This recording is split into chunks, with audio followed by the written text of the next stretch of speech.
Hello, good evening, everyone. Good evening, sir. Good evening, sir. Good evening. Yes, so good evening. जी, test कैसा गया? Good evening Manish. Test कैसा गया आप लोगों का? ये या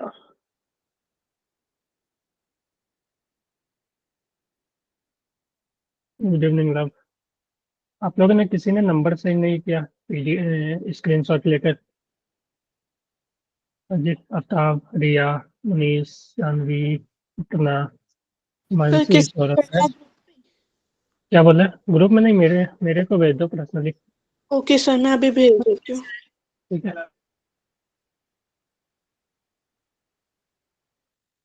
ग्रुप में नहीं भेजना, ठीक है?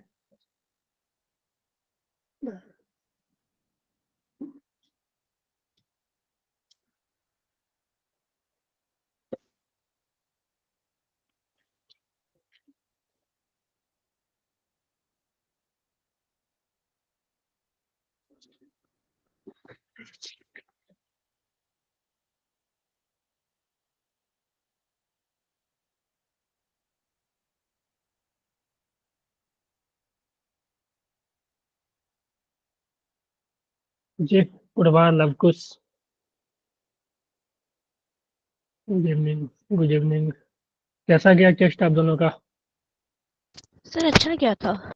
अच्छा गया। कितने आए पूर्वा आपके फिजिक्स में? सर एक्यूरेसी मुझे आप भेज देना मुझे WhatsApp. Hello, okay screenshot sir, लेकर भेज अभी देना। रिजल्ट का लिंक नहीं आया ना? क्या रिजल्ट नहीं आया? अच्छा, वो तो हो गया होगा ना, उसी समय शो कर देता है ना कितने नंबर आए। सर वो तो एक्यूरेसी शो करता है। मतलब वो जो फाइनल आती है ना, परसेंटेज, हाँ हाँ। परसेंटाइल एंड मार्क्स, वो उसके लिए अच्छा स्नेही मैम एक लिंक भेजती है। वो अभी तक अच्छा। भेजा नहीं है। अच्छा, वो जो सबमिट करते हैं उस समय नहीं रहता है क्या रिजल्ट? उस समय तो सर वो एक्यूरेसी बताता है जस्ट। Yes sir. अच्छा, मतलब ओके ओके। फाइनल स्कोर और हाँ। कितनी परसेंटेज, परसेंटाइल और रैंक, उसका लिंक पाता है।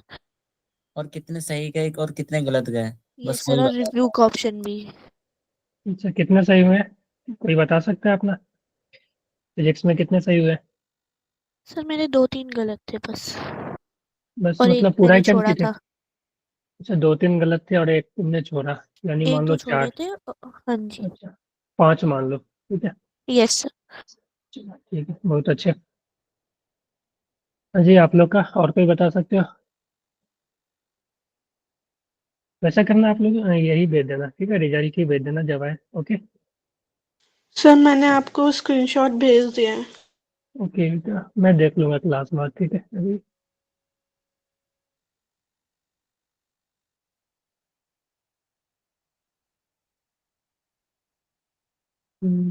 चलो, ठीक है। अभी तक बहुत कम लोग ज्वाइन हो रहे हैं आजकल। आप लोग पिछले क्लास में कितने थे? मुझे कोई बतला सकते हो पिछले क्लास में कितने बच्चे थे? गुड इवनिंग अच्छा, सर। Good evening. अच्छा, हाँ जी, आफ्ताब, रिया, कोई बता सकते हो? सर सर मैंने ध्यान नहीं दिया सर। क्या बोला रिया?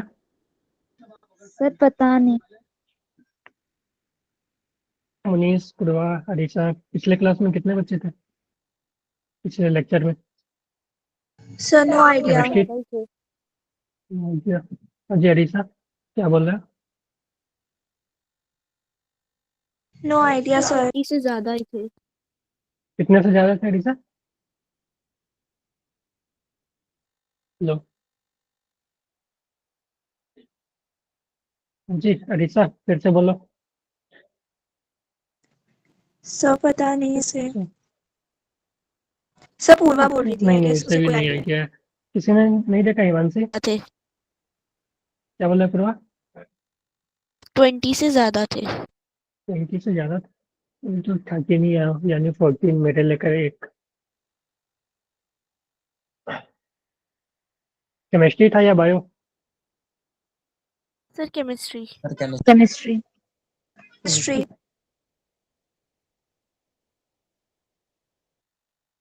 चलो ठीक है, स्टार्ट कर लेते हैं हम लोग, ज़्यादा देर तो वेट नहीं कर सकते। ओके।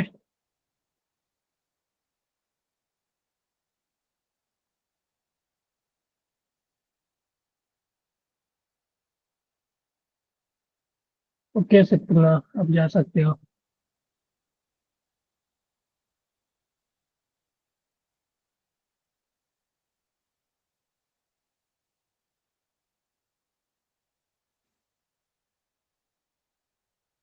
ठीक है, स्क्रीन विजिबल है सभी को? Yes sir. चलो, फ्रिक्शन का अपना दूसरा फ्रिक्शन का अपना दूसरा लेक्चर है ना। चलो, ये कर लिए थे।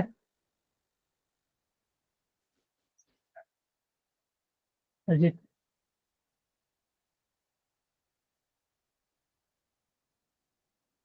चलो क्वेश्चन ये करते हैं। क्वेश्चन दिख रहा है? Yes sir. चलो देखो, क्वेश्चन बोल रहा है चेन ऑफ लेंथ एल। ठीक है, मैं इसको सॉल्व करता हूँ, देखना कैसे होगा। Chain of length L and coefficient of static friction mu. ठीक है, calculate the maximum length of the chain which can hang from a table without sliding. मान लो कि मेरे पास एक स्लाइडिंग है, ये सॉरी टेबल है। ठीक है, एक मेरे पास टेबल है, इस पे एक चेन रखा हुआ है, टेबल का जो कोफिशिएंट ऑफ फ्रिक्शन वगैरह दिया हुआ है टेबल और जो स्प्रिंग का। तो हमसे बोला है कि मान लो एल लेंथ का चेन है। ठीक है, एल लेंथ का ये चेन है। ठीक है, इसका टोटल लेंथ जो है वो एल है। तो इस पे हमें इसको हैंग करवाना है, तो मैक्सिमम कितना हम लेंथ इस पे हैंग करवा सकते हैं। ठीक है, ताकि ये स्लिप ना हो। ठीक है, तो यहाँ से देखो, हमने मान लो कि एक्स लेंथ इसमें हैंग करवा दिया, तो ऊपर बचा एल माइनस एक्स, है कि नहीं? बोलो। यस अब सर। यहाँ पे ध्यान से देखो कि ये चैन अगर नीचे आएगा तो क्यों आएगा। तो ध्यान से देखो, ये जो चैन का इतना जो पार्ट है वो नीचे लटका हुआ है, तो इसका जो भी मास होगा वो एम जी नीचे फोर्स लगाएगा। तो देखो, एल लेंथ का अगर हम इसका टोटल मास एम मान ले। ठीक है, इसका टोटल मास हम एम ले ले, कैपिटल एम। ठीक है, अगर हम टोटल मास कैपिटल एम ले ले, तो एल लेंथ का जो मास होगा वो एम होगा। ठीक है, एल लेंथ का जो मास होगा वो एम होगा। ठीक है, तो एक्स लेंथ का मास कितना होगा, बता सकते हो कोई? ml/x। हाँ क्या, ठीक है। ml by तो x। हाँ, तो 1 यूनिट लेंथ का मास हो जाएगा एम बाई एल, तो एक्स लेंथ का मास होगा M by L into X. उसी तरह एल माइनस एक्स लेंथ का जो मास होगा वो M by L into L minus X होगा। ठीक है, तो अब ध्यान से देखो कि ये जो एक्स लेंथ यहाँ पे हैंग है। ठीक है, तो इसका जो मास है, ठीक है, M by L into X, वो इस पे वेट लगाएगा इसका एम इंटू जी। ठीक है, जो मास है वो M by L into X, यानी इस पे जो वेट लगेगा, ठीक है, इस पे जो वेट लगेगा वो एम, ये वेट जो लगेगा इसको हम लिख सकते हैं m by L into x into g. इतना जो है ये वेट लगेगा, और ये वेट से इसको, ठीक है, ये जो वेट में डब्ल्यू से डिनोट कर रहा था, ये वेट इसको नीचे खींच रहा होगा। अब अगर ये मान लो कि ये जब नीचे नहीं गिर रहा है, ठीक है, अगर ये नीचे नहीं गिर रहा है, तो अब इसको बचा कौन रहा होगा? तो ये जो पूरा सरफेस पे रखा हुआ है ये पूरा मास, तो इस पे जो फ्रिक्शन लगेगा, क्योंकि इसका जो टेंडेंसी है स्प्रिंग का वो नीचे आने का है। ठीक है, तो इसका जो इस पूरे जो टेबल के सरफेस पे रखा हुआ है, उसका जो टेंडेंसी है वो है कि वो आगे की तरफ स्लाइड कर जाए। ठीक है, तो आगे की एक तरफ स्लाइड करने से बचने के लिए उस पर एक फ्रिक्शन लगेगा पीछे। और अगर ये फ्रिक्शन इस वेट को, क्योंकि ये वेट इसको नीचे लाना चाह रहा है और ये फ्रिक्शन इसको नीचे आने से बचा रहा है, तो अगर ये फ्रिक्शन इस वेट के इक्वल हो जाए, ठीक है, तो ये क्या है, इक्विलिब्रियम में रह जाएगा, है कि नहीं? ये नीचे नहीं जाएगा। बोलो।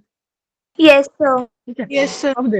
अब देखो ये जो फ्रिक्शन लगेगा, ये फ्रिक्शन जो लगेगा वो लगेगा mu into normal is equal to weight. Weight जो है हमने यहाँ पे कैलकुलेट कर लिया, m by L into x g. अब देखो कि म्यू इंटू नॉर्मल, नॉर्मल का क्या वैल्यू होगा? नॉर्मल वही होगा जो इस पूरे का मास होगा इंटू जी। Yes sir. तो यहाँ यस पे जो सर। होगा नॉर्मल मास ऑफ इस पूरे ऊपर वाला का mass m/l into l minus x into g, ठीक है। तो नॉर्मल, तो फ्रिक्शन को हम mu into normal is equal to weight, ठीक है। तो म्यू इंटू नॉर्मल, नॉर्मल का value m/l into l minus x is equal to weight, weight का वैल्यू जो है m/l into x into g. तो हमें यहाँ से x कैलकुलेट करना था क्वेश्चन में। इस इक्वेशन से तुम x कैलकुलेट कर लोगे। देखो m से m कैंसिल हो गया, l से l कैंसिल हो गया, तो यहाँ से बचा mu into L minus mu into x is equal to x into g. तो हमें x कैलकुलेट करना है, तो x वाले को एक साइड ले जाओ, तो यहाँ से x को इधर ले आओ तो ये बच जाएगा। यहाँ से इधर लाओगे तो x कॉमन आ जाएगा और ये mu plus G is equal to mu into L, ठीक है। तो यहाँ से जो है x आ जाएगा mu L by mu plus G. Yes, sir. Clear है? तो Yes, sir. इसका जो है इतना वेट अगर नीचे रहेगा मैक्सिमम, तो ये यहाँ पे होल्ड हो सकता है। अगर इससे ज़्यादा एक्स नीचे कर दोगे तो देखोगे तो ये वेट ज़्यादा हो जाएगा, फ्रिक्शन उतना सफिशिएंट नहीं मिल पाएगा, ठीक है। क्योंकि ज़्यादा वेट नीचे रहेगा तो वो ज़्यादा फोर्स से नीचे खींचेगा, और वेट अगर ऊपर कम हो जाएगा तो नॉर्मल कम होगा तो फ्रिक्शन फोर्स भी कम हो जाएगा। यानी कि नीचे वाला फोर्स बढ़ेगा, ऊपर वाला फोर्स घट जाएगा, यानी बचाने वाला फोर्स घटेगा और नीचे वाला बढ़ेगा, तब तो वो स्लाइड कर ही जाएगा, है कि नहीं। तो मैक्सिमम इतना लेंथ जो है वो हैंग हो सकता है, क्लियर है? Yes, sir. Yes, sir. ठीक है। तो इसी पे तुमसे कभी कभी ऐसा भी क्वेश्चन पूछ सकता है कि मान लो तुम्हें कितना पार्ट मैक्सिमम हैंग होगा वो दे देगा और म्यू का वैल्यू पूछ सकता है कि ये इसी तरह के क्वेश्चन में ये तुमसे यहाँ पे तुमसे पूछ लिया कि कितना हैंग होगा हो सकता है मैक्सिमम। लेकिन कभी ऐसा भी होगा कि तुम्हें बोल देगा कि मान लो कि जो चेन है, चेन का मैक्सिमम जो लेंथ है वो कुछ भी मान लो 3l/4 वो हैंग हो सकता है, तो म्यू का वैल्यू क्या होगा, ठीक है। तो तुम्हें बेसिकली यही बराबर करना है कि जो भी लेंथ नीचे रहेगा जो भी ऊपर, तो फ्रिक्शन इक्वल टू वेट करना है। तो जो भी नीचे हैंग रहेगा उसका वेट इसको नीचे खींच रहा होगा और जो फ्रिक्शन है उसको होल्ड कर रहा होगा ऊपर, है कि नहीं। Yes, sir. सर एक चीज पूछनी थी हाँ। कि जो ये नॉर्मल है ये m/l into l minus x कैसे हुआ? देखो जो नॉर्मल आई है ना, तो नॉर्मल क्या होती है, मास इंटू जी, है कि नहीं। Yes, sir. तो इस जो ऊपर में जो लेंथ है, ऊपर में जो चेन का लेंथ है उसका मास कितना होगा, तो देखो हमने एक्स का तो निकाल लिया, तो ऊपर में l माइनस एक्स लेंथ ऊपर है ना, Yes, sir. तो इसका मास क्या हो जाएगा, हमने जब देखो एल 1 यूनिट का मास m/l है, तो l माइनस एक्स का मास कितना हो जाएगा, m/l into l minus x into g, normal Yes. Mass into g, है ना। Yes, sir. क्लियर है? Yes, sir. चलो। Yes.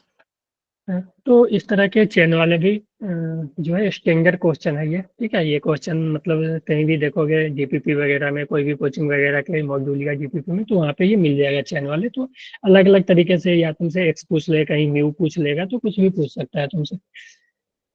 दूसरा देखो ये भी एक स्टैंडर्ड क्वेश्चन, ये भी हर एक जगह तुम्हें मिल जाएगा कि a body of mass M rest on a horizontal floor, समझना इसको भी।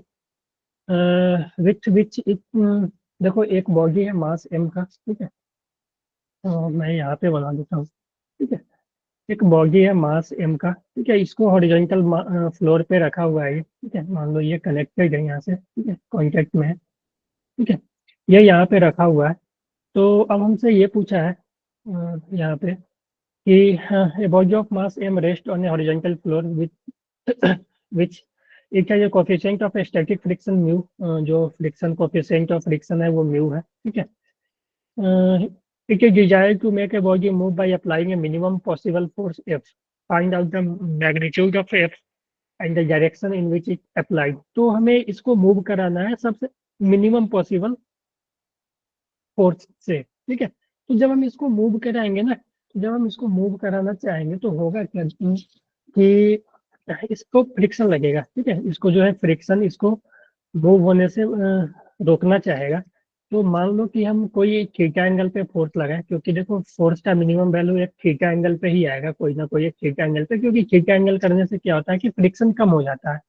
क्यों कम होता है, क्योंकि देखो यहाँ पे एक कंपोनेंट फोर्स का एफ साइन थीटा ऊपर आएगा और एफ कॉस थीटा नीचे आएगा, ठीक है। तो एफ साइन थीटा आने से क्या होता है कि जो नॉर्मल है ना वो कम हो जाता है कि नहीं।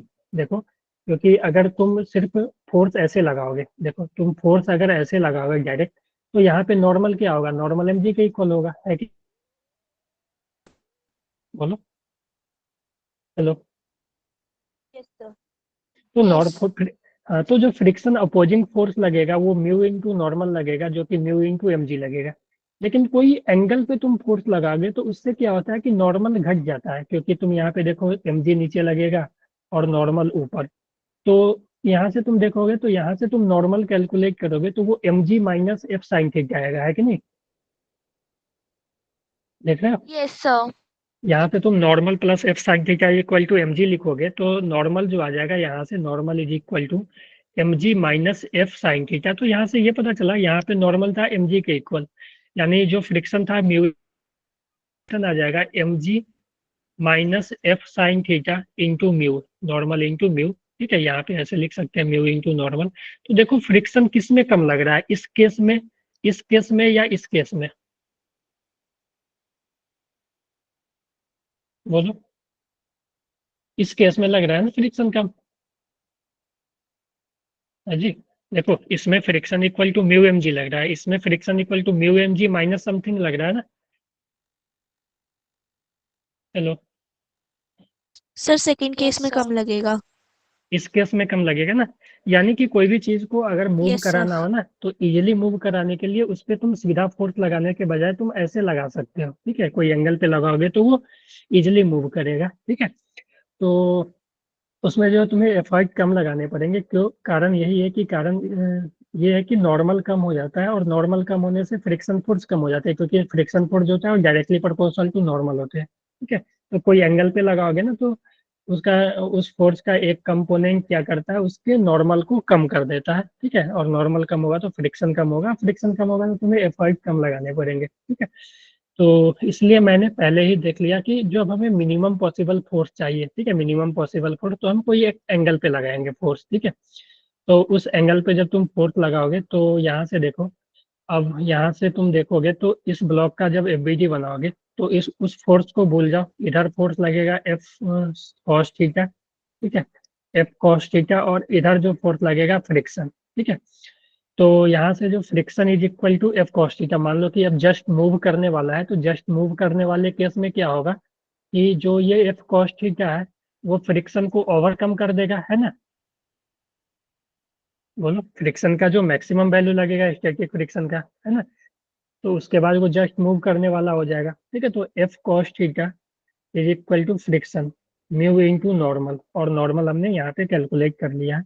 तो F cos theta is equal to mu into normal M ji minus F sine theta. ठीक है, तो हमें एफ चाहिए, तो एफ चाहिए तो एफ को तुम एक साइड रखोगे, तो एक साइड रखने के लिए थोड़ा सा अरेंज करना पड़ेगा। देखो इसमें म्यू म्यू को दोनों से मल्टीप्लाई कर दो, तो यहाँ से f cos theta equal to mu M G minus mu f sine theta, और इसको इधर भेज देना, तो ये आ जाएगा f cos theta plus mu f sine theta is equal to mu M G. जी, यहाँ तक क्लियर है? तो यहाँ से देखो, यहाँ से देखोगे तो फोर्स का जो वैल्यू आ गया अपना, जो फोर्स का वैल्यू आ जाएगा वो आ जाएगा mu M G upon, force यहाँ से कॉमन ले लोगे तो mu M G upon cos theta plus mu sine theta. ठीक है, बोलो यहाँ तक क्लियर है? Yes sir. Yes sir. Yes, तो sir. फोर्स तो फोर्स हमें इतना चाहिए। ठीक है बेटा, फोर्स हमें इतना चाहिए। तो अब तुम देखो कि फोर्स जब हमें इतना अप्लाई करना होगा, ठीक है, तो फोर्स का हमें मिनिमम वैल्यू चाहिए। तो फोर्स मिनिमम कब होगा? फोर्स मिनिमम देखो, ये म्यू एम और जी ये तो कांस्टेंट है, वेरिएबल क्या है? थीटा। थीटा डिसाइड करेगा कि फोर्स मिनिमम कब होगा, क्योंकि ये सब तो कांस्टेंट है ऊपर वाला कर्व। ठीक है, तो थीटा डिसाइड करेगा कि फोर्स कब मिनिमम होगा। तो हम बोल सकते हैं कि फोर्स मिनिमम का मतलब क्या हो गया कि जो नीचे वाला डिनोमिनेटर है वो मैक्सिमम होना चाहिए। यानी ये अगर मैक्सिमम हो गया, देखो नीचे वाला जितना ज्यादा होगा तो ये ओवरऑल उतना कम होगा ना।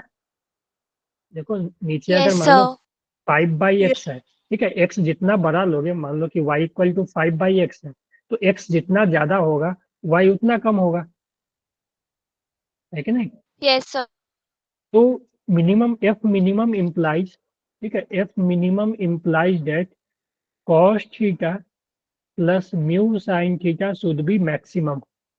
यानी हमें इसका मैक्सिमा मिनिमा करना होगा, ठीक है। कोई भी फंक्शन का मैक्सिमा निकालने के लिए क्या करते हैं, dy/dx, अगर मान लो कि ये y है, यानी इसको डिफ्रेंशिएट करेंगे d cos theta plus mu sine theta upon d theta should B 0 करना होगा, ठीक है। तो यहाँ से देखोगे तो cos थीटा का हो जाएगा माइनस साइन थीटा, ठीक है, और म्यू तो बाहर रहेगा, कांस्टेंट है, और साइन का हो जाएगा cos थीटा शुड बी 0। तो यहाँ से देखोगे तो sine theta is equal to mu cos theta, तो यहाँ से tan थीटा, साइन को cos को इधर भेजोगे तो साइन बाई cos tan हो जाएगा, tan theta should be equal to mu. यानी थीटा जो होना चाहिए वो tan इनवर्स म्यू होना चाहिए।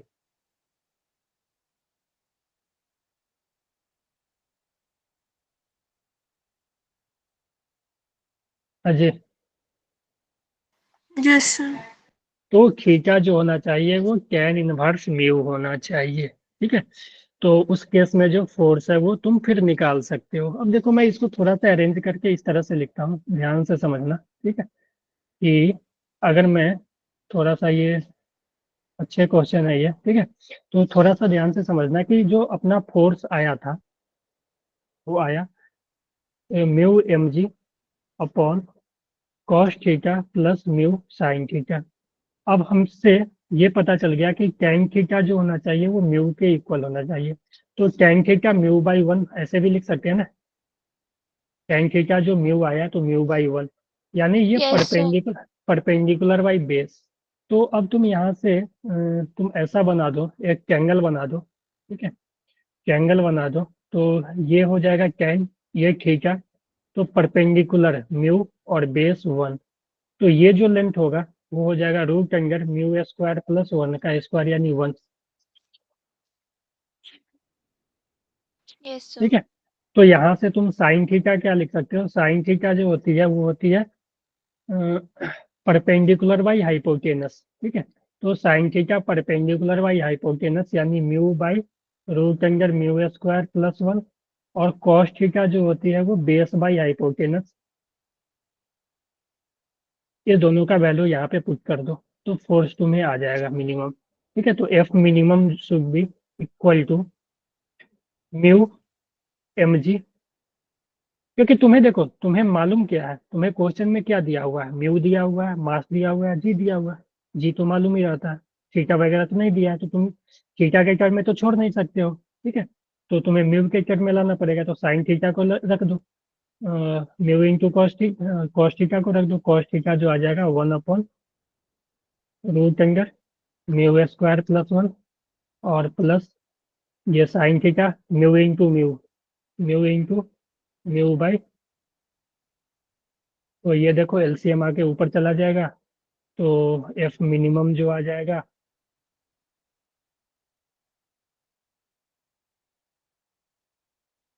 एलसीएम लोगे ना, तो यही तो एलसीएम आ जाएगा, और ये 1 plus mu square, 1 plus mu square है।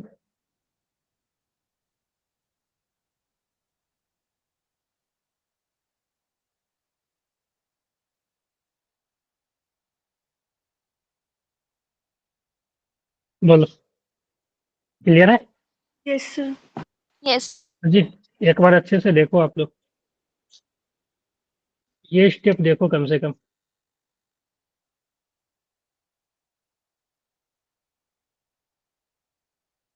कुछ गलत हुआ है क्या इसमें?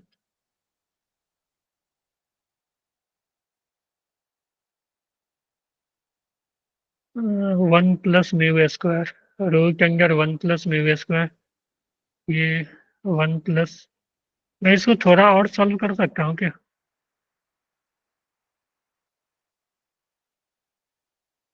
अच्छा एक बात बताओ, root under 1 plus mu square और 1 प्लस म्यू स्क्वायर, हम इसको ऐसे लिख सकते हैं, देखो तो, इस 1 + μ² को root under 1 + μ² into root under 1 + μ² लिख सकते हैं, देखो तो।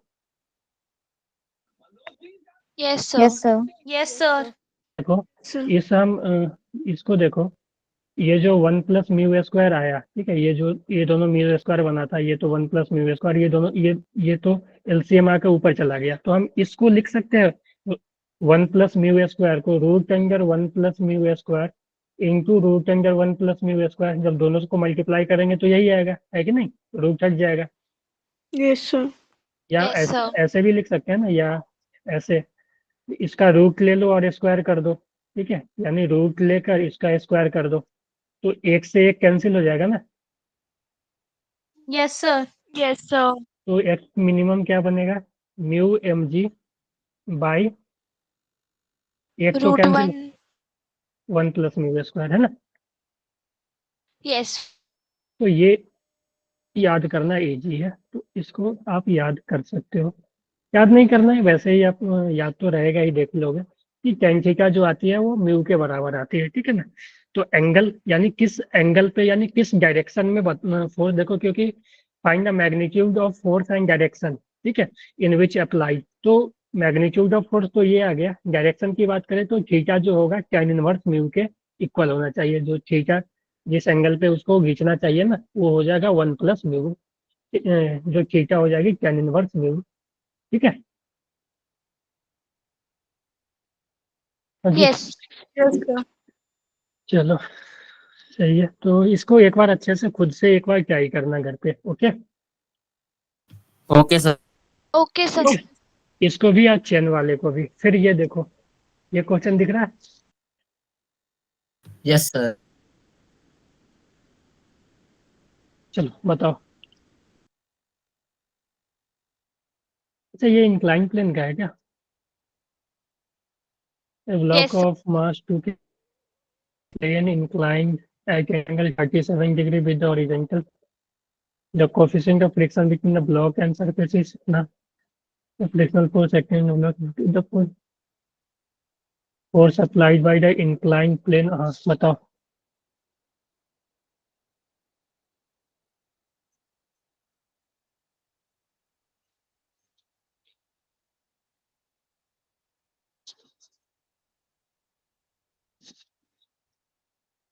हो जाएगा, सॉल्व करो, कर रहे हो, Yes. ठीक है।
हाँ जी, आया किसी का कुछ? 11.2 फर्स्ट 11.2 हो सकता है एंड फ्रिक्शन फोर्स। और बताओ आगे। 11.2 देख लेता हूँ मैं चेक करके। हाँ 11.2 सही है नॉर्मल। ये फ्रिक्शन फोर्स। Okay sir. नहीं भैया थोड़ा 11.2 सही है, क्योंकि एम जी साइन थीटा तुमने चेक किया कि फ्रिक्शन मैक्सिमम लग रहा है क्या उस केस में? Yes sir. क्योंकि एम जी साइन थीटा का वैल्यू कितना आ रहा, जो उसको स्लाइड कराना चाह 16 रहा है? 16 न्यूटन। 16 16 या 12? 16 देन हम इंटू करेंगे म्यू के से तो हमें 11.2 मिलेगा।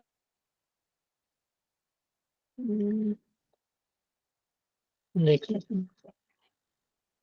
तो सबसे पहले तो हमें चेक करना पड़ेगा कि फ्रिक्शन जो लग रहा है वो लिमिटिंग फ्रिक्शन लग रहा है। हाँ जी, किसी को कुछ बोलना? Sir 11.0 11 point.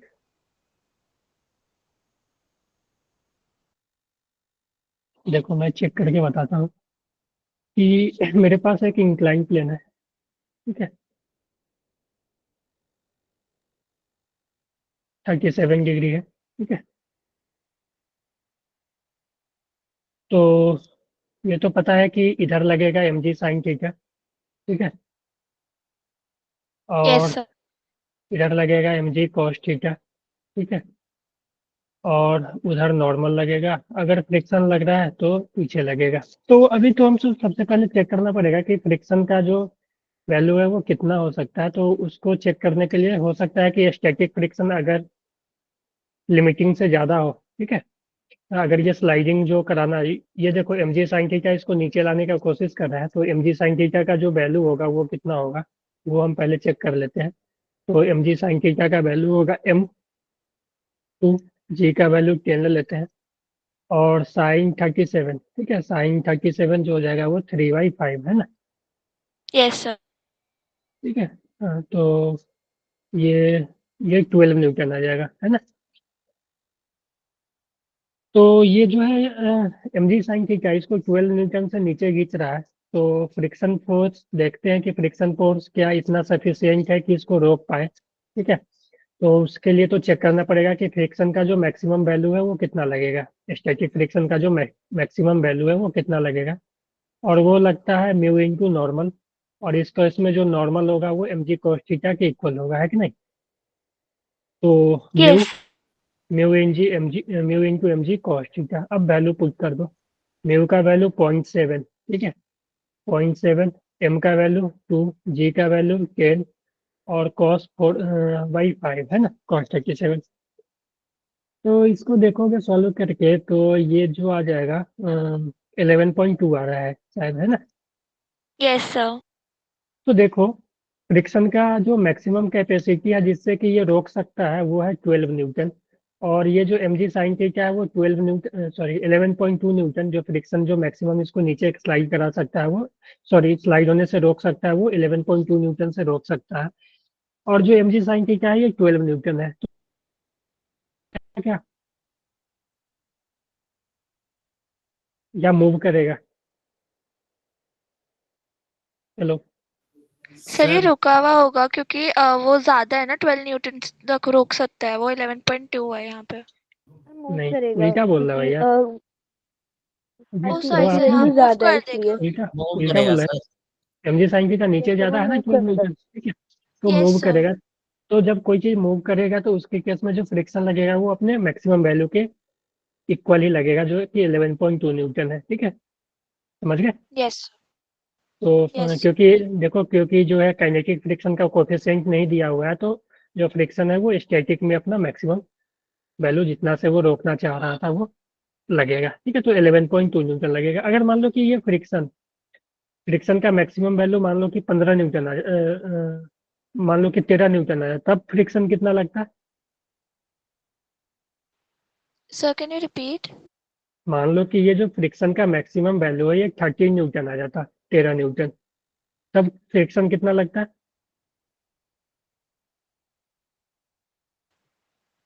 13 लगता है। Sir yes sir. नहीं, तब ये 1 12 न्यूटन। 12 न्यूटन।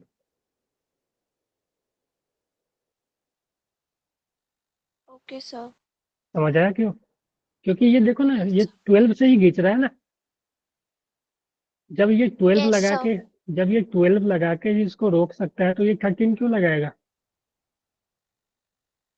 यस क्योंकि सर। जो फोर्स इसको नीचे लाना चाह रहा है उसका वैल्यू 12 न्यूटन है। ठीक है, तो जब ये 12 लगा सकता है तो ये 13 क्यों लगाएगा? ठीक है, लेकिन यहाँ पे तो खैर खैर जाने दो, क्योंकि यहाँ पे जो सिचुएशन है उसमें कि मैक्सिमम वैल्यू 11.2 ही लग रहा है, तो वही लगेगा, है ना। Yes sir. चलो, हाँ, तो 11.2 लगेगा। तो ये हो गया क्वेश्चन नंबर 2। इसका सेकंड पार्ट का आंसर क्या हो जाएगा? 0.8। 0.8। आपने क्या निकाला? मैंने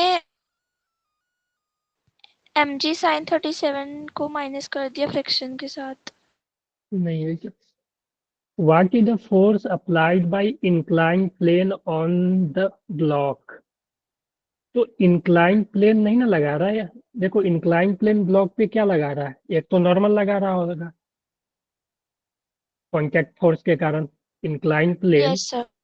एक तो नॉर्मल लगाएगा, ठीक है, जो इससे कांटेक्ट में है। और कोई फोर्स लगा रहा है इंक्लाइन प्लेन उस पे? एक फ्रिक्शन भी लगा रहा है। Yes sir. ठीक है, यानी यहाँ पे ये जो पूछा है ना, कांटेक्ट फोर्स पूछा है, तो कांटेक्ट फोर्स में जो आएगा ना, यहाँ पे कांटेक्ट फोर्स हम लोग आगे करने वाले थे। ठीक है, क्योंकि देखो, जो नॉर्मल होता है, फ्रिक्शन होता है, वो दोनों फोर्स जो है वो कांटेक्ट फोर्स है। ठीक है, तो what is the force applied by inclined plane on the block? तो इंक्लाइंड प्लेन ब्लॉक पे कौन फोर्स लगा रहा है? तो देखो, जब ब्लॉक इंक्लाइंड प्लेन पे है तो ब्लॉक इंक्लाइन को प्रेस कर रहा होगा नॉर्मल से। ठीक है, ब्लॉक इंक्लाइन को प्रेस कर रहा होगा नॉर्मल से, तो इंक्लाइन भी ब्लॉक को ऊपर फोर्स लगाएगा normal. Yes sir. Action action reaction. और एक जो है स्लाइडिंग के कारण फोर्स लग रहा है, फ्रिक्शन। और वो भी जो फोर्स लग रहा है वो कांटेक्ट फोर्स ही है। ठीक है, तो नॉर्मल और फ्रिक्शन दोनों जो है वो इंक्लाइन प्लेन के कारण ही लग रहा है। अगर ये इंक्लाइन प्लेन पे नहीं रहता, मान लो कांटेक्ट में नहीं रहता, तो न तो फ्रिक्शन लगता न तो नॉर्मल लगता। Yes sir. अगर कांटेक्ट में ही नहीं रहता तो कांटेक्ट में तो नॉर्मल जीरो हो जाता और फ्रिक्शन भी नहीं रहता। क्यों क्यों क्यों लगेगा फ्रिक्शन? जब इससे कांटेक्ट में ही नहीं है तो कोई भी अपोजिशन नहीं होगा, ये अपना ऐसे आएगा, है ना। तो ये जो नॉर्मल और फ्रिक्शन जो दोनों जो लग रहा है ना, जो नॉर्मल और फ्रिक्शन जो दोनों लग रहा है ना, वो कांटेक्ट फोर्स है। ठीक है, तो यहाँ से इसका जो ओवरऑल जो फोर्स लगाएगा ना, ये इंक्लाइन प्लेन फोर्स जो इंक्लाइन प्लेन लगाएगा, ये दोनों का रिजल्टेंट लगाएगा। और वो जो रिजल्टेंट होगा वो होगा नॉर्मल का स्क्वायर प्लस फ्रिक्शन का स्क्वायर, दोनों, क्योंकि दोनों 90 डिग्री पे है। समझ आया? हाँ जी। Yes sir. ठीक है, तो यस। नॉर्मल तो है mg cos थीटा, और जो फ्रिक्शन आया म्यू mg cos थीटा। ठीक है, जो नॉर्मल है mg cos थीटा, और जो फ्रिक्शन आया म्यू mg cos थीटा। तो इस केस में नॉर्मल का वैल्यू mg cos थीटा। ठीक है, इसका वैल्यू रख लो यहाँ पे, m का वैल्यू 2, g का वैल्यू 10, cos थीटा 4/5, तो 16 न्यूटन। ठीक है, नॉर्मल 16 न्यूटन है और एफ जो है वो 11.2 न्यूटन।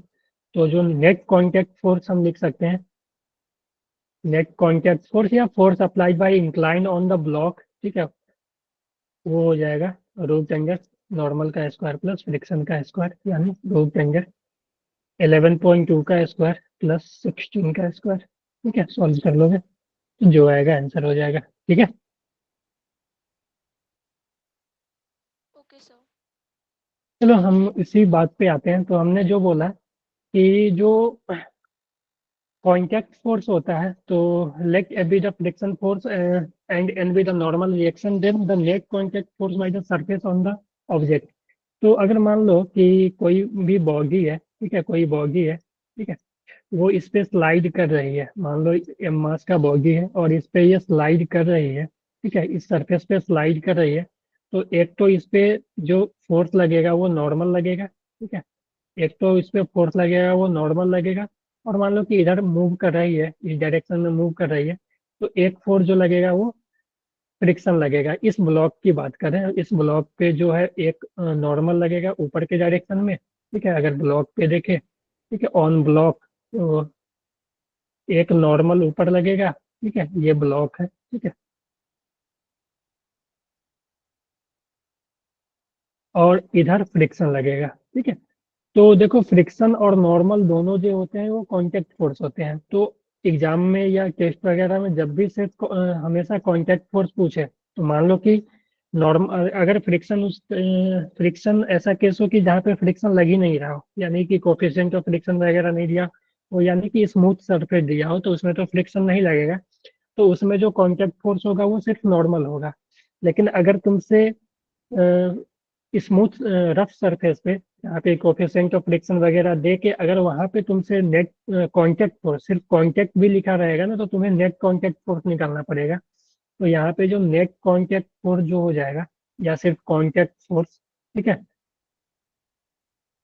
कांटेक्ट फोर्स जो हो जाएगा वो हो जाएगा रूट अंडर नॉर्मल का स्क्वायर प्लस फ्रिक्शन का स्क्वायर, है ना। बोलो। Yes sir. ठीक है, समझ आ गया। Yes sir. ठीक है, तो नॉर्मल जो हो जाएगा वो हो जाएगा, सॉरी, कांटेक्ट फोर्स हो जाएगा वो नॉर्मल का स्क्वायर प्लस फ्रिक्शन का स्क्वायर, क्योंकि देखो नॉर्मल और फ्रिक्शन दोनों कांटेक्ट फोर्स हैं, ठीक है, नॉर्मल और फ्रिक्शन दोनों कांटेक्ट फोर्स हैं। दोनों तभी लगते हैं जब दो बॉडी आपस में कांटेक्ट में आते हैं तब, ठीक है। नॉर्मल का कंडीशन है कि दो बॉडी कांटेक्ट में हो और दोनों में प्रेसिंग प्रेसिंग टेंडेंसी हो, यानी एक दूसरे को दबाने की टेंडेंसी हो। और फ्रिक्शन का ये है कि फ्रिक्शन तब लगता है जब दो बॉडी कांटेक्ट में हो और दोनों के बीच रिलेटिव मोशन हो, है कि नहीं। Yes sir. ठीक है, तो दोनों जो है वो कांटेक्ट में आने के बाद ही लगते हैं, तो दोनों जो है वो कांटेक्ट फोर्स ही है। क्लियर है। Yes sir. Yes sir. Yes sir. चलो, अब एक और सिचुएशन देता हूँ कि मान लो अच्छे से समझना, ठीक है, और करके देखना कि करो, यहीं पे करके देखना, नहीं यहीं पे करना है कि एम मास का ब्लॉक है और ये रेस्ट पे है यहाँ पे, ठीक है, मूव नहीं कर रहा है, ये रेस्ट पे है, ठीक है, ये इक्विलिब्रियम में है, ठीक है, थीटा एंगल पे है। तो फाइंड कांटेक्ट फोर्स।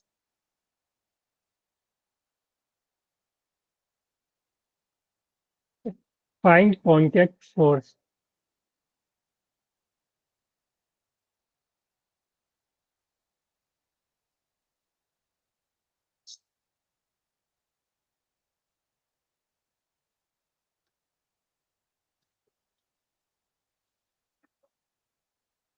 कोई वैल्यूज नहीं है सर इसमें। क्या बेटा? नहीं, एम के वैल्यू में एम थीटा वगैरह एम जी थीटा के टर्म में ही निकालना है। एम जी और थीटा इसी के टर्म में निकालना है, क्योंकि हमें नोन में यही है, ठीक है, एम का वैल्यू पता है, जी का वैल्यू है, थीटा का वैल्यू।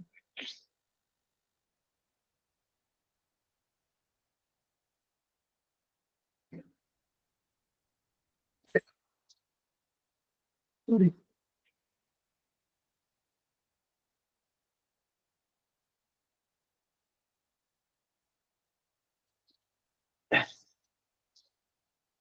अगर यहाँ पे तुमसे मान लो कि म्यू दे भी दिया, ठीक है, तब भी इसका कोई यूज नहीं होगा, क्योंकि रेस्ट दे दिया ना तुम्हें। तो रेस्ट दे दिया यानी जो एम फ्रिक्शन लगेगा वो एम जी साइन थीटा के इक्वल ही होगा। जो ऊपर फ्रिक्शन लगेगा अगर ये रेस्ट में यस है सर। तो ये friction is equal to M G sine theta, है कि नहीं। सर। यस और सर। और यस यहाँ सर। से तुम नॉर्मल लिख सकते हो, normal is equal to M G cos theta. M ji G cos cos theta. Theta. ठीक है, अगर ये इस पे मूव कर रहा होता ना तो उस केस में जो फ्रिक्शन आता, अगर ये मूव करता तब फ्रिक्शन आता mu into M G cos theta, mu into normal. Yes sir. ठीक है, क्योंकि उसमें यस लिमिटिंग सर। लगता है। ठीक है, अगर ब्लॉक मूव करता तब ये आता, ठीक है, अगर मूव ही नहीं कर रहा तो ये, तो यहाँ से जो नेट कांटेक्ट फोर्स हो जाएगी, ठीक है, या कांटेक्ट फोर्स, ठीक है, रूट एफ प्लस एन। तो root under F square, square बेटा, एफ प्लस एन नहीं। N square. Yes sir. ठीक है, तो एफ स्क्वायर यानी एम जी साइन थीटा का होल स्क्वायर, ठीक है, plus M G cos theta का होल स्क्वायर, ठीक है। स्क्वायर। तो तुम यहाँ से देखो एम जी स्क्वायर को बाहर ले लो, ठीक है, एम जी का स्क्वायर और एम जी स्क्वायर को बाहर कॉमन ले लो, तो sine square plus cos square, ये ऐसे लिख सकते हैं इसको। देखो एम जी स्क्वायर को बाहर ले लो और ये बचेगा sine square theta plus cos square contact force theta, mg आ वन जाएगी। है ना। 10 mg आ जाएगा। तो एम जी आ जाएगा ना contact force, yes sir. Sir क्योंकि साइन ठीक है। स्क्वायर थीटा प्लस हाँ, कोस स्क्वायर वन थीटा होता 1 1 हो हो जाएगा जाएगा। और तो root net 1 is equals to 1। Very good. तो net yes sir. Contact force है वो एम जी के इक्वल ही आ जाएगी, ठीक है। तो ऐसा भी यस क्वेश्चन, सर। ये सब क्वेश्चन है ना, ये सब डायरेक्ट आ सकते हैं आप लोग के टेस्ट वगैरह में, ठीक है। Okay sir. चलो अब हम आते हैं एक टर्म एंगल ऑफ फ्रिक्शन, ठीक है। देखो एंगल ऑफ फ्रिक्शन होता है जिसको कि हम लोग लैम्डा से डिनोट करते हैं, लैम्डा, ठीक है। तो एंगल ऑफ फ्रिक्शन देखो कुछ ज्यादा है नहीं इसमें, टर्म यह है कि the angle which the resultant of the force of limiting friction, ठीक है, and normal reaction make with the direction of normal reaction N. यानी कि मान लो कि मेरे पास एक ब्लॉक है, ठीक है, एक ब्लॉक है, ठीक है, मान लो एक ब्लॉक है, ठीक है, हम इसी तरह का ले लेते हैं, यहाँ पे एक ब्लॉक है, ठीक है, और इस पे मान लो कि जो फ्रिक्शन है, ठीक है, इस पे जो फ्रिक्शन है वो इधर लग रहा है, ठीक है, नॉर्मल जो है वो इधर लग रहा है। तो अगर हम इसको ब्लॉक को एज ए पॉइंट मास लेकर चले, तो यहाँ पे ऊपर नॉर्मल लग रहा है, इधर जो है वो फ्रिक्शन लग रहा है। तो जो नेट कांटेक्ट फोर्स होगा उसके ये है, इसके बीचों बीच पास करेगा ना, है कि नहीं, बोलो। Yes sir. क्योंकि इस दोनों का जो रिजल्टेंट होगा, दो वेक्टर का जो रिजल्टेंट है वो इसके बीचों बीच पास होगा, है कि नहीं। तो यस सर। जो नेट कांटेक्ट फोर्स होगा वो इधर होगा, ये हम बोल सकते हैं इसको root under N square plus F square, है ना, ये नेट कांटेक्ट फोर्स है।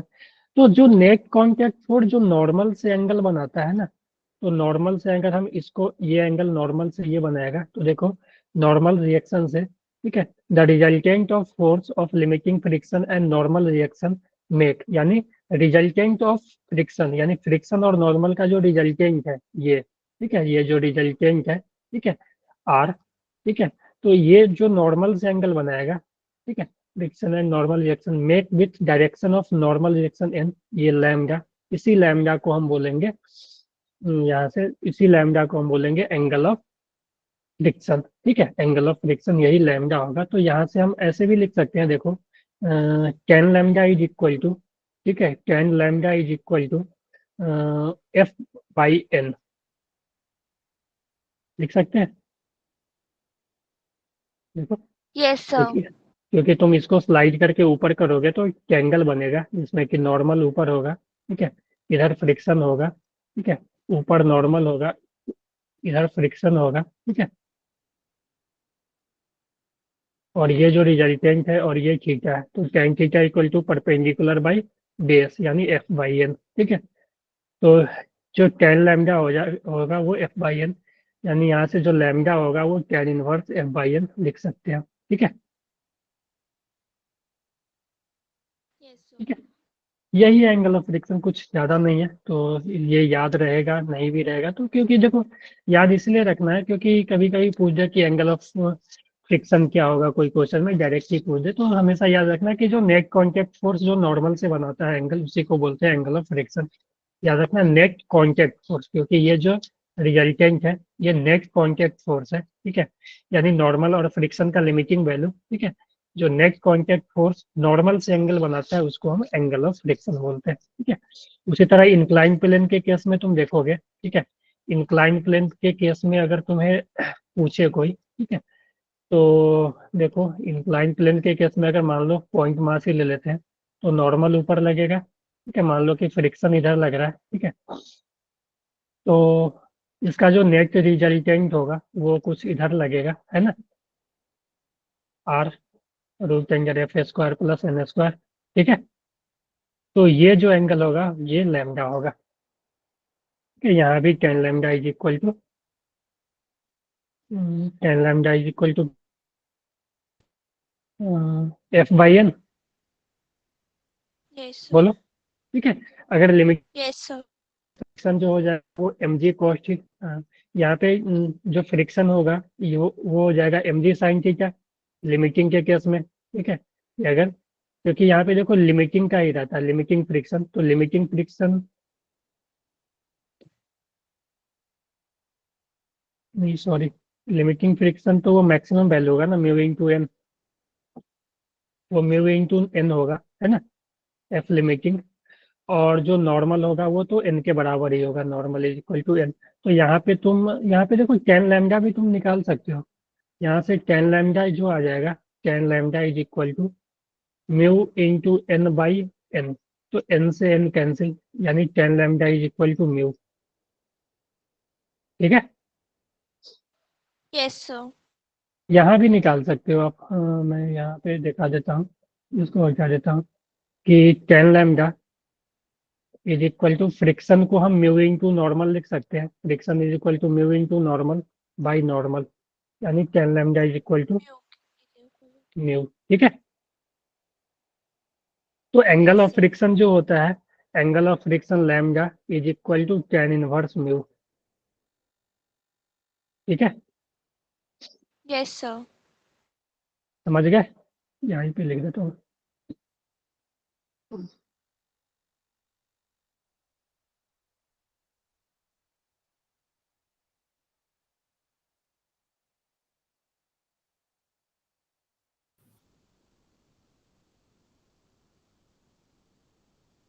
ठीक है, Yes, sir. चलो तो इसको ध्यान रखना आप। ये हॉरिजॉन्टल फोर्स इतना newton just able to move the block of wood इतना केजी, मतलब ये बतला दो जल्दी से।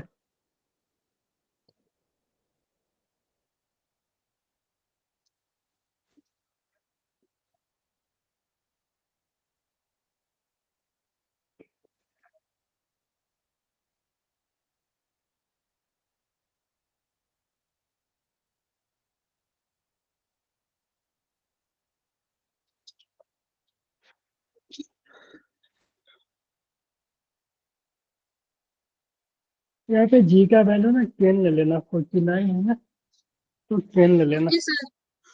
नहीं 10 नहीं, 9.8 लेना, सॉरी। 9 point. हाँ, ठीक है, क्योंकि कुछ बोला नहीं है तो 9.8 ही ले लेना।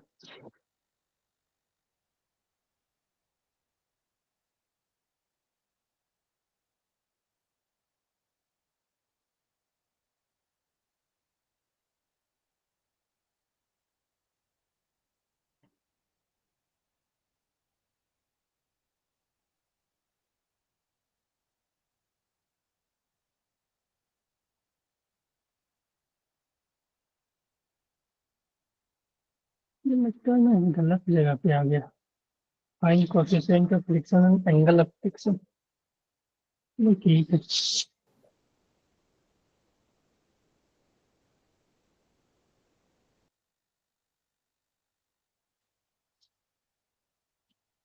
हाँ जी, आ गया। सर कोफिशिएंट की वैल्यू 0.5 आ रही है। यस सर, और कोफिशिएंट की वैल्यू 0.5। और angle of friction Yes, sir. Angle 0.5 आ रही है। 26.27 समथिंग आ रहा है। ठीक है।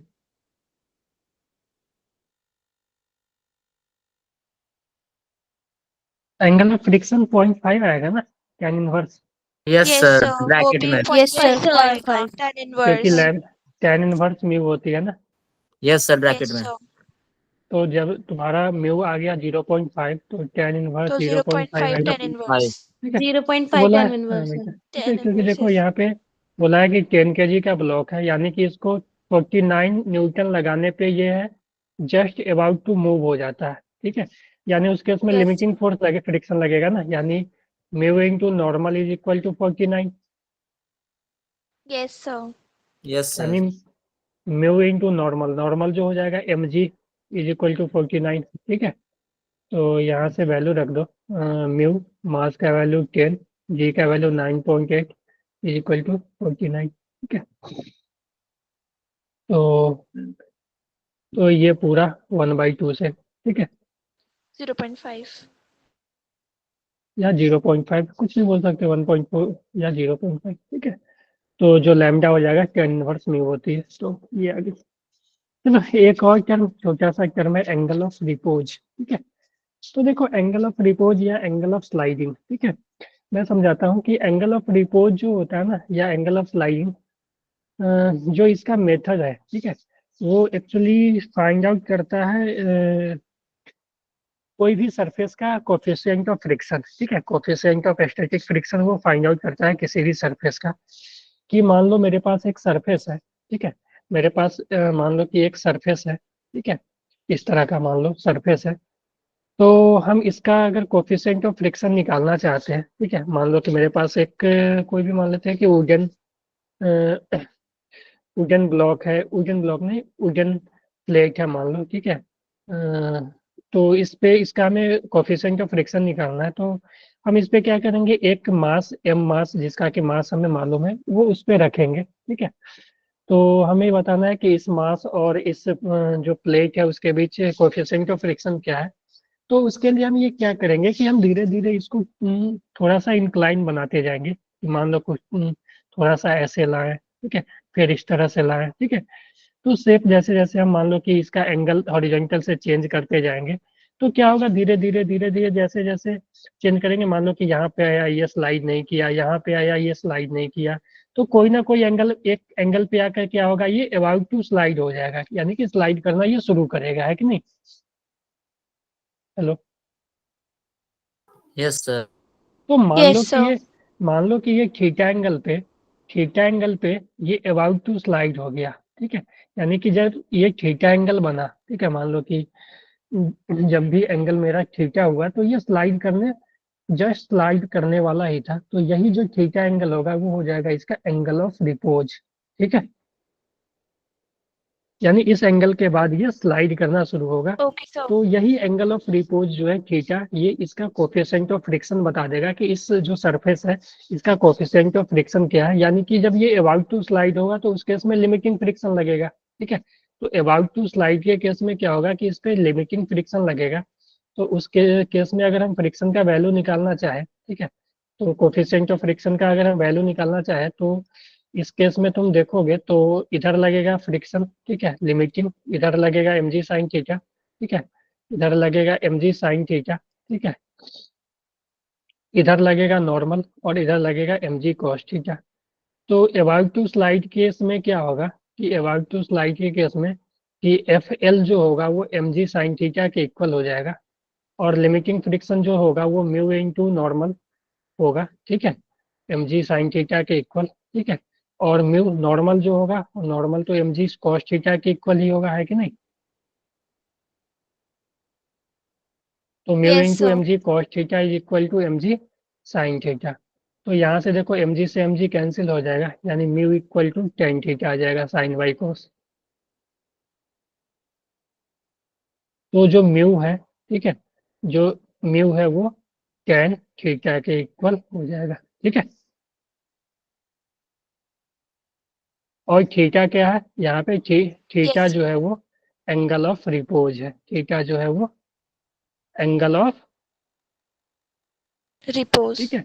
तो कोई भी सरफेस का अगर हमें कोई भी दो सरफेस के कोफिशिएंट ऑफ फ्रिक्शन निकालना है ना, तो अगर हमें उसका एंगल ऑफ रिपोज मालूम होगा ना, तो हम उसका ये बतला सकते हैं कि कोफिशिएंट ऑफ फ्रिक्शन क्या होगा। अगर मान लो कि एंगल ऑफ रिपोज, ठीक है, कोफिशिएंट ऑफ फ्रिक्शन और एंगल ऑफ रिपोज बराबर हो गए, तो बॉडी स्लाइड नहीं करेगा, ठीक है, यानी अबाउट टू स्लाइड होगा। अगर कोफिशिएंट एंगल ऑफ रिपोज, अगर थीटा का वैल्यू इससे थोड़ा भी बड़ा करोगे, यानी angle of repose theta is greater then mu, ठीक है, एक केस बनेगा। पहले तो बताओ कि थीटा जो थीटा है, थीटा यानी कि एंगल ऑफ रिपोज म्यू से छोटा है, तो बॉडी नॉट स्लाइड, ठीक है, समझ गए, ठीक है। अगर theta is equal to mu आ गया तो बॉडी अबाउट टू स्लाइड, ठीक है।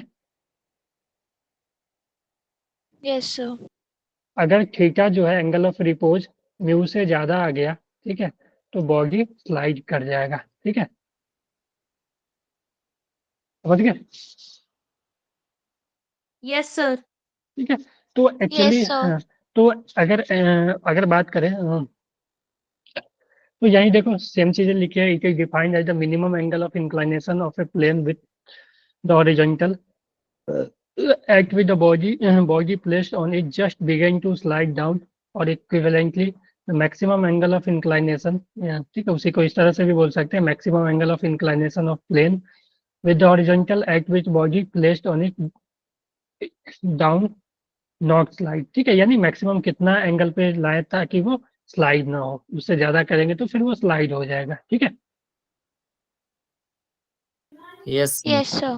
ठीक है, तो यही एंगल ऑफ रिपोज हो गया। ठीक है, और एंगल ऑफ फ्रिक्शन, तो दोनों चीजों को याद रखना आप लोग। ठीक है, कोई चीज ज्यादा ये ऐसा कुछ नया नहीं है, ये कुछ नया तो नहीं लग रहा होगा ना इसमें। No, sir. No, sir. ठीक है,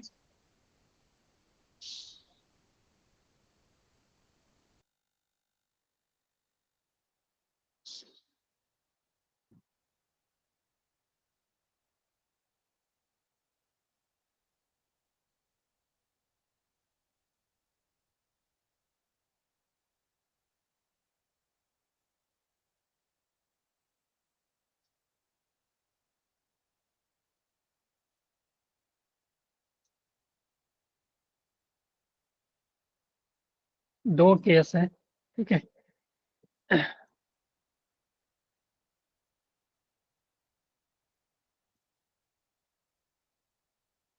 जीरो पॉइंट फाइव 0.7 है, 0.9।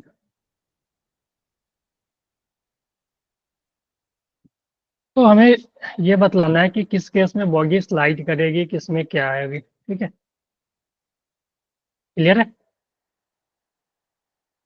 Yes, sir. Yes, sir.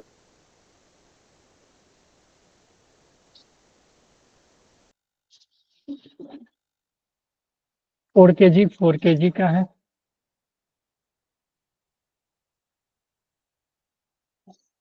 मास से तो उतना जरूरत नहीं होना चाहिए।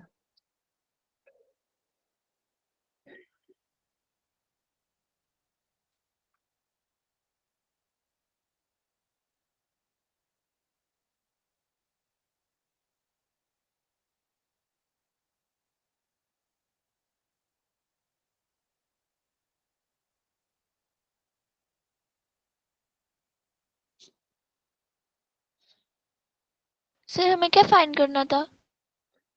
इन which case block slide. Okay sir.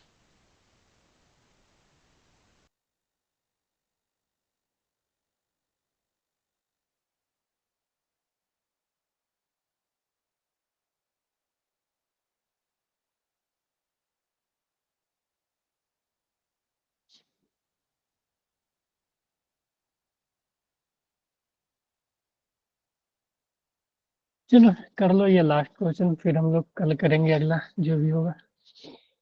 Sir done. किस में होगा विका? सर स्लाइडिंग हमारा सर फर्स्ट केस में होगा, फर्स्ट सेकंड केस केस में में नहीं स्लाइड हो होगा। जाएगा। सर फर्स्ट केस में फर्स्ट केस में स्लाइड होगा। हाँ, फर्स्ट फर्स्ट केस में केस में हो स्लाइडिंग है। जाएगा। कैसे आपने निकाला? Yes sir. क्योंकि mg sin थीटा ज्यादा हो रहा था सर क्या? Yes sir. Yes sir. Yes sir. चलो ठीक है, तो यही है अब हम लोग का इस पे। चलो अब रहने देते हैं इसको यहीं तक। अब तो इसमें ना इंक्लाइन प्लेन वगैरह सर वाला एक ये करेंगे। भी तो होता है कि mu S is equal to tan theta होता है, हम न्यू एस को tan थीटा के इक्वल कर देते हैं, उससे जल्दी हाँ निकल आता है। हाँ, ये यस भी सर, ऐसे उससे कि भी देखो करा था उससे मैंने। कि करा अगर था। म्यू ग्रेटर देन अगर टेन थीटा आ जाएगा, ठीक है, या ऐसा लिख सकते हैं tan theta greater than given theta. जो angle of repose is greater than tan inverse mu. Yes sir. तो ठीक है, फिर हो जाएगा स्लाइड। तो ये हो जाएगा स्लाइड। Okay, yes sir. या ऐसे लिख सकते हो 1037 अगर बड़ा हो जाएगा 10.5 का। ठीक है, तो 37 का वैल्यू निकाल लो, कितना हो जाएगा? Three yes by sir five zero और पॉइंट 10 सेवन 0.75। फाइव 0.75। 0.75। ठीक है, तो ये तो गलत हो गया ना। Yes sir. ठीक है, क्योंकि हमने देखो क्या लिखा है कि अगर थीटा ग्रेटर देन म्यू हो जाएगा, ठीक है, अगर थीटा ग्रेटर देन म्यू तो 1037 ग्रेटर देन म्यू तो वो स्लाइड कर जाएगा। Yes sir 1037 Yes, sir. 3/4 होती है ना। यस सर 3/4 Yes, को sir. डिवाइड 3 करके by 4. 0.75 आ रहा है। तो 0 Yes, पॉइंट sir. यानी 10 0.75 इज, हाँ तो ये तो सही है। यस सर तो सही ये है। स्लाइड हो जाएगा फर्स्ट तो ये केस। स्लाइडिंग स्लाइड हो होगी जाएगा, इसमें। ठीक है, इसमें नहीं हो पाएगी। इसमें देखो 1037 जो हो जाएगा वो 10 छोटा हो जाएगा। 0.75 ही होगा, लेकिन ये बड़ा है, ठीक है, ये बड़ा है यस तो सर इसमें स्लाइडिंग नहीं होगी, ठीक है। तो वही चीज़ है कि जो ये चीज़ें लिखी हुई है ना, तो यहाँ से आप उस तरह से भी लिख सकते हो। अगर 10 थीटा ग्रेटर देन 10 म्यू हो गया, ठीक है, तो ये केस हो जाएगी। अगर 10 theta is equal to 10 mu हो गया, या 10 theta is greater than 10 mu हो गया, ये लेस था, ठीक है, तो नॉट स्लाइड, ठीक है। फिर अबाउट टू स्लाइड हो जाएगा। ठीक है, अबाउट टू स्लाइड, और इसमें स्लाइड हो जाएगा, स्लाइड हो जाएगा। ठीक है। चलो Yes, sir. ठीक है, ठीक है, ओके, क्लियर है। Yes, sir. Yes, sir. चलो तो ओके, कुछ पूछना है किसी को? No, sir. नो ठीक है, सर। तो रिवीजन कर लेना इसका, ठीक है, और क्वेश्चन करते रहो, ठीक है। अब ज़्यादा टॉपिक बचा नहीं है, थ्योरी ज़्यादा से ज़्यादा 1 से 2 क्लास होगी, ठीक है, उसके बाद हम लोग खत्म कर देंगे इसको, ठीक है, मैक्सिमम 1 क्लास मानो ना। उसके बाद PYQ कर लेंगे या DPP कर लेंगे, उसके बाद खत्म कर देंगे हम लोग इसको, ओके, Okay, sir. ठीक है। एक्सक्यूज मी सर, हाँ जी सर बोलो। सब अवंती की मॉड्यूल्स भी हार्ड कॉपी मिलती है क्या? हाँ जी, आप लोगों ने बात किया था, क्या हुआ था, कुछ किसी ने बोला नहीं? सर मैंने बोला था मैम को। क्या बोले मैम ने? उन्होंने कहा था प्रिंटिंग के लिए भेज दिया, मे बी या तो इस बार मिल जाएगा या तो पेपर के बाद मिलेगा। ठीक है, 5 को होने वाला है फिर से टेस्ट, तो एक बार और बोलना मैम को, बोलना उनको, रिक्वेस्ट करना कि मैम दिलवा दो, ठीक है। ठीक है, Okay, sir. मतलब 5 तारीख से पहले फोन कर दूंगा या तो कोई हाँ और कर, हाँ हाँ, ठीक है। अभी मैंने ही कर देना, कल ही बता देना, कल ही कर देना उनको, ठीक है। Yes sir, I will message, sir. हाँ ओके, और कोई भी चलो कर देना, मैंने तो फोन किया था। ओके, ठीक है, मैं भी बात कर लूंगा एक बार, okay. Okay sir. Okay, sir. चलो ठीक है, तो बाय बेटा, Bye, sir. Bye bye sir. Bye bye everyone, bye sir good night. Bye good night bye, sir. Good night, good night.